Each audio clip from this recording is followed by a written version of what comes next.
Hi there, everyone. Hope you're well.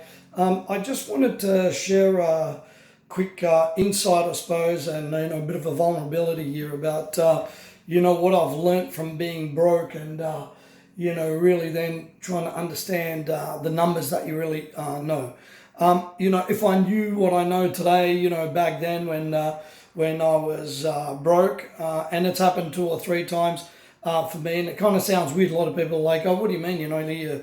You teach this stuff, and how could you be broke?" It's interesting. When you've had two partnership breakups, unfortunately, that wasn't technically my fault, and by the way, I still take total responsibility on that. At the end of the day, people put you in positions, and it's a little bit tough. So what I wanted to teach you is that from my side of things, I wasn't really that good with the numbers, and worked hard, worked really well, and business was going well. Then unfortunately, because we didn't look at the numbers, and there's certain key trajectory numbers that you need to know. Sometimes you end up being in a position that's really, really tough. Yeah. And what I learned from that and being broke, I suppose, is to really hone down on the numbers. What are the key metrics I need to know? How much are the clients worth to us? How much, what's the profitability on that? How much are my costs? Especially if you're in the service business, usually labor costs are really high. Think basic P&L details, but also then from a marketing point of view, is what numbers are we seeing? How much is each lead costing? What's the conversion rate?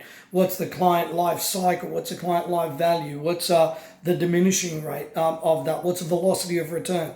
All of these key category numbers are very, very important for a business. Like I said, if I knew then what I know now, it would have been a different outcome 100%, because the numbers absolutely don't lie.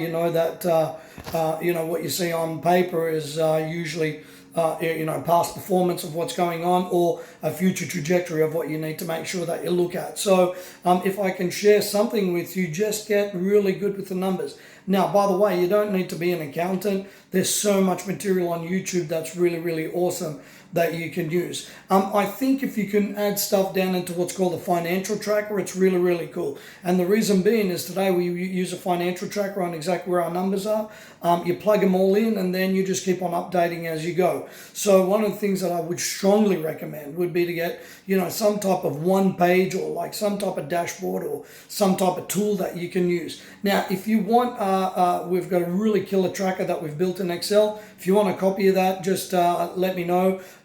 Reach out in the comments, and I'll make sure that I'll send you a copy of that. It's just a link on Excel, and we've created it. You can add all your numbers in it. It's really, really awesome. So just remember, key financial metrics are, the things that I've learned, and I try to teach these to everybody that I know. All right, hope you have an amazing one.